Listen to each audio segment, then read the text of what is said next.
दौरे फारूकी में जब सहाबा कराम के लश्कर मुख्तलिफ कुफ़ार की ज़मीनों को फतह कर रहे थे तो 15 हिजरी में यरमूक शाम का इलाका फतह हुआ। सुनिएगा, बस यहीं पर दौरे फारूकी में बात ख़त्म करूँगा। तो उसके बाद हज़रत अबू उबैदा रदी अल्लाह ताला अन्हो, अमीनुल उम्मत उनका लक़ब है, फ़ारूक आज़म को लिखा कि हज़रत क्या हुक्म है, अगर इजाज़त दे तो रब बैतुल मुक़द्दस की तरफ हो जाए और मैं जाओ अल्लाह का नाम लेकर। और हज़रत खालिद बिन वलीद रदी अल्लाह ताला अन्हो किसी और मकाम पर थे। उन दिनों आप जानते हैं जो शहर होते थे फसीलों में होते थे, कलाबंद, जैसे ये भाटी लोहारी अगर आपने देखे हो ना, ये तो अभी 3-4 सदियों 5 सदियों पहले की बात है ना, दीवारें होती थी। तो बैतुल मक़दस मस्जिद अक्सा ये बाउंड्री थी, तो उसके बाहर मुसलमानों ने के लश्कर ने पड़ाव किया। सख्त सर्दी का मौसम था। देखिए सहाबा नबी की मोहब्बत की जो इश्क की हरारत थी उनके अंदर, वो हिले नहीं देती थी। और हज़रत अबू उबैदा अपने मुजाहिदीन का हौसला बढ़ाते थे। 4 महीने मुहासरा रहा, लड़ाई होती रही बाहर, अंदर नहीं, फसील से बाहर थे। 4 महीने लड़ाई में हज़ारों सहाबा शहीद हुए, तकरीबन 4 से 5 हज़ार सहाबा शहीद हुए हैं। एक दिन जो बैतुल मक़दस के जो लोग थे उन्होंने अपने जो बड़ा मजहबी पेशवा जो पादरी था उसे कहा कि जनाब बाहर आप देखिए ये लश्कर आ चुका है, हमारे लिए तो बड़ा मुश्किल हो रहा है, ये लश्कर इधर मुसलमानों का लगता है, ये यहाँ से ना गया तो हमारी हालत बुरी हो जाएगी।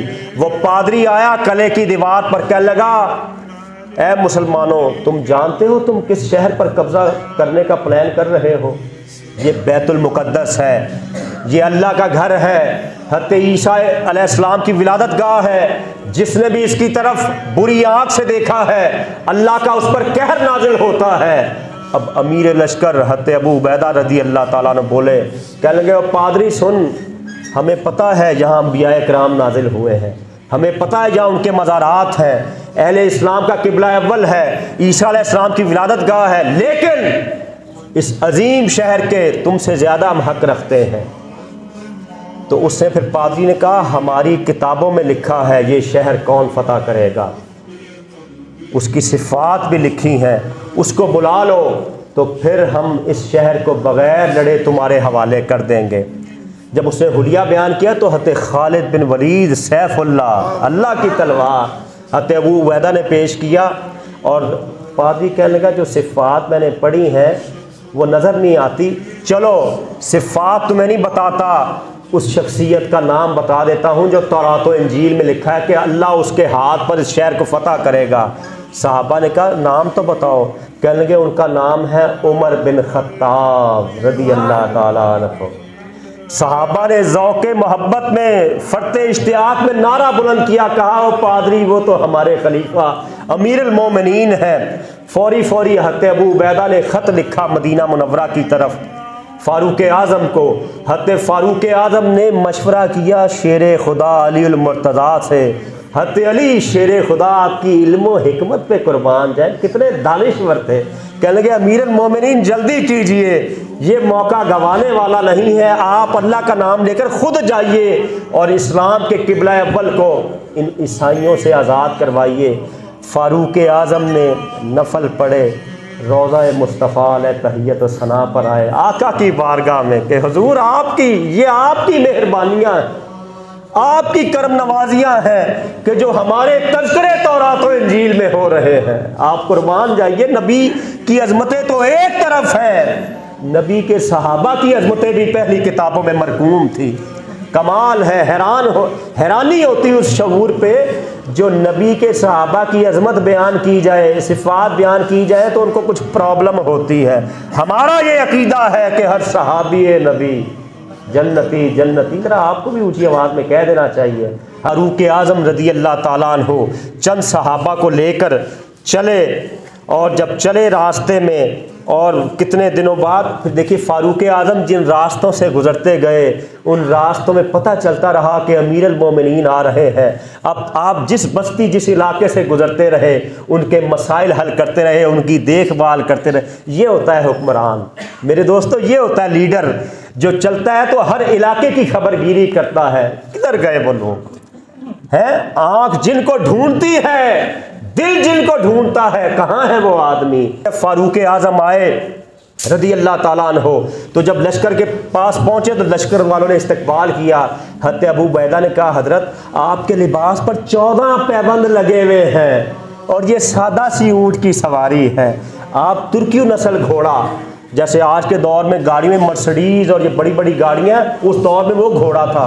आपने फरमाया घोड़े को पीछे कर दो, हमें इस इज्जत कपड़ों और सवारियों की वजह से नहीं मिली, इज्जत नबी की गुलामी की वजह से मिली है, इज्जत अल्लाह की बंदगी की वजह से मिली है, इज्जत इस्लाम की पैरवी की वजह से मिली। मेरे दोस्तों, आज हम इज्जत किस चीज़ में ढूंढते हैं? बार क्या फारूक आजम रज़ी अल्लाह ताला अन्हो, जब इन्होंने पैगाम भिजवाया हज़रत अबू बैदा और सहाबा ने उस पादरी को, बैतुल मक़दस में जो लोग मैसूर थे, आ गए वो जिनका जिक्र तुम अपनी किताबों में पढ़ते हो। वो किताबें लेकर उनके नसारा के उलमा आए और सारा उनका लश्कर उस तरफ है, बीच में दीवार है, इधर अहले ईमान का लश्कर है। वो पादरी तौरात में सिफात पढ़ता और फारूक आजम की तरफ देखता गया, एक पढ़ता फिर देखता, दूसरी पढ़ी फिर देखी, एंड पे अल्लाह अकबर का नारा कहने लगा, और सारे ईसाइयों सुन लो, खुदा की कसम तौरात और इंजील में जिसके हाथ बैतुल मक़दस की फतह लिखी वो यही शख्स उमर बिन खत्ताब है, वो यही हस्ती उमर बिन खत्ताब है रज़ी अल्लाह ताला अन्हु। और बगैर लड़े उसने शहर की चाबियाँ उनके सपुर्द कर दी। कुर्बान जाए फारूक आज़म की अज़मत को। सलीबियों ने जब बैतुल मक़दस फ़तह किया सलाहुद्दीन अय्यूबी के दौर से पहले, फिर वो किसी दिन बात करेंगे, उन्होंने हज़ारों लाखों मुसलमानों का कत्लेआम किया। फारूक आज़म ने एक ईसाई को भी नहीं मारा। ये है इस्लाम। किधर से लाओगे ऐसी सोच? सिर्फ इस्लाम से मिलेगी, नबी की ग़ुलामी की वजह से मिलेगी।